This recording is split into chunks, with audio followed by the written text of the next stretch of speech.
What's going on, guys? Hybrideer here, bringing you another fact video. Today we got the 10 facts you didn't know about the Charmander family. If you missed the previous video where we looked at the Bulbasaur family, be sure to check that out. If you would like to vote for what set of starters we make videos on next, then be sure to become a Patreon for as little as $1, so you can help us decide what videos we cover on the channel. But remember, your viewership is always more than appreciated. Besides that, be sure to hero punch that like button if you enjoyed the video, hit that dislike button if you didn't, let me know how you feel, comment down below your thoughts and opinions, and any cool facts that you may have.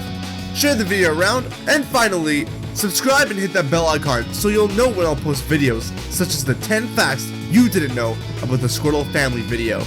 With all that being said, let's go on to the 10 facts you didn't know about the Charmander family.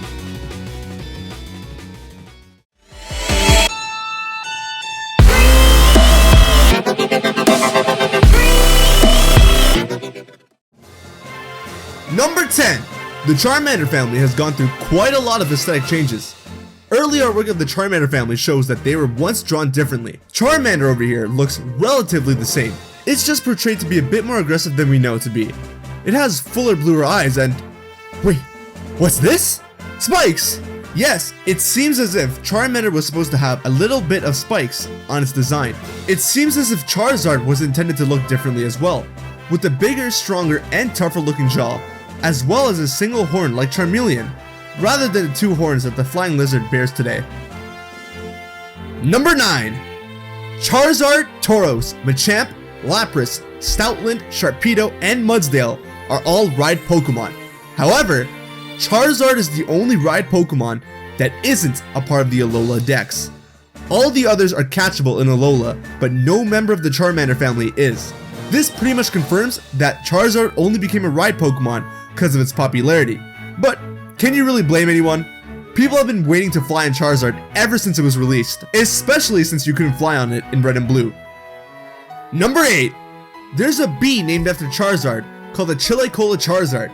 The Chilecola Charizard is a stem nesting bee discovered in Chile by Canadian scientist Spencer K. Mockton. Spencer's love for Pokemon, his choice of Charmander being his very first Pokemon, and his love for the Charmander family all played a vital role in naming this newly discovered bee species. He also mentioned that the Charizard bee and Charizard both have some similarities with a long snout, which is why the name makes some kind of sense. But let's be real here. He named it Charizard because he could. I don't think anyone would miss the chance to name a species in real life after their favorite Pokemon, so I don't blame him. Number 7. Before Generation 6, Rhyhorn and Charizard both had an incredibly similar cry. This lasted till Generation 6, where Charizard's cry was changed to this. However, Charizard's old cry was updated and reused for Mega Charizard Y. So Rhyhorn and Charizard still bear that same connection. Number 6. Ash's Charizard's gender is unknown. The Pokemon anime has gone out of its way to avoid using gender pronouns with Charizard, whereas with other Pokemon, gender pronouns are used without hesitation.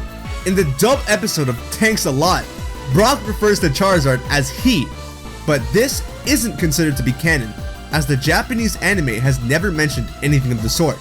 However, Charizard's relationship with Charla does seem to imply that Ash's Charizard is a male, but we can't say for sure. Number 5. Ash's Charizard has the widest known move pool out of any Pokemon in the anime. Throughout its appearance on screen across the evolutionary line, Ash's Charizard has been shown to use Flamethrower, Leer, Rage, Skull Bash, Ember, Fire Spin, Submission, Seismic Toss, Mega Punch, Dragon Rage, Takedown, Tackle, Fly, Dragon Breath, Overheat, Steel Wing, Wing Attack, Slash, Dragon Tail, and during its battle against Claire's Dragonair, it even made a move known as Flaming Seismic Toss, which is a combination between Charizard's Fire Spin and Seismic Toss, as well as Dragonair's Dragon Rage being added to the mix. However, Flaming Seismic Toss isn't even considered a real move, as it was made up from 2 pre-existing moves, making for a total of 19 moves in Charizard's arsenal. Of these 19, Tackle is the only one that the Charmander family cannot normally learn, but Ash's Charizard was shown to use it anyways. Why Ash got rid of Charizard's old moves and kept Tackle is beyond me, But more importantly, although Charizard was revealed to know Mega Punch and Fly, it never actually used these moves. The fans were just told that Charizard knew them. I mean, hey, it's not hard to believe that Charizard can fly, so it's not hard for me to believe that he had some pretty mighty punches as well. Out of this massive moveset, the 4 that Charizard has decided to keep are Flamethrower, Wing Attack, Slash, and Dragon Tail. For the anime, pretty good coverage if I say so myself. Number 4.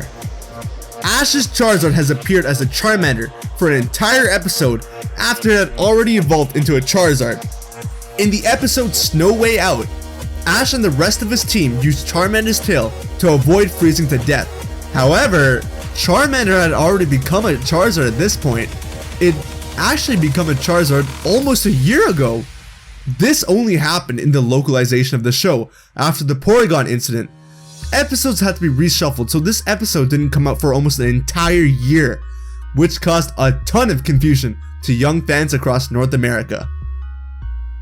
Number 3. Charmander is based off of a misconception.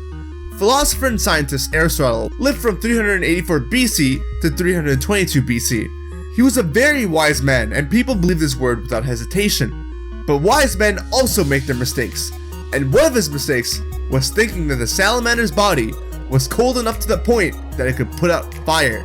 This led many legends and many other people claiming that salamanders have an affinity for fire. However, as science proved later on in the years, this was just a misconception. A misconception that led to Charmander's origins. Number 2. Charizard has appeared in every iteration of Smash Bros. And has 3 different roles across all of them. In the original Smash Bros. And Melee, it was a non-playable character in the form of a Pokemon that was summoned from a Pokeball. It's the only Pokemon that's become a playable character after being a Pokemon from a Pokeball, as it became a playable, interchangeable character alongside Squirtle and Ivysaur in Brawl. And in Smash 4, it became its own standalone character. Congrats, Charizard. Round of applause. Number 1. Charizard is the 9th most popular Pokemon in Japan. Despite its immense popularity throughout the world, Charizard's popularity has seemed to drop from arguably being the most popular Pokemon by fans to the 9th most popular, as a popularity poll took place in Japan in June 2016, where all 720 Pokemon at the time were put together to duke it out to see who was the most popular. That was the last time an official popularity poll took place. Now, I'm not sure between the fans, but I'm sure globally, if you were to ask a random person what Pokemon they knew, chances are right after Pikachu, they're gonna say Charizard. So I'd say, despite coming in 9th place, Charizard is still a bit more popular than that. Thanks for watching, guys. If you haven't already, be sure to check out the 10 facts you didn't know about the Bulbasaur family video, and also stay tuned for the 10 facts you didn't know about the Squirtle family video, which will be coming out in a few days. Be sure to share the video around. If you haven't already, be sure to subscribe and hit the little bell icon so you know when I'll post more videos. I hope you have a fantastic day. Take care of yourselves, and I'll see you guys later, alright? Later.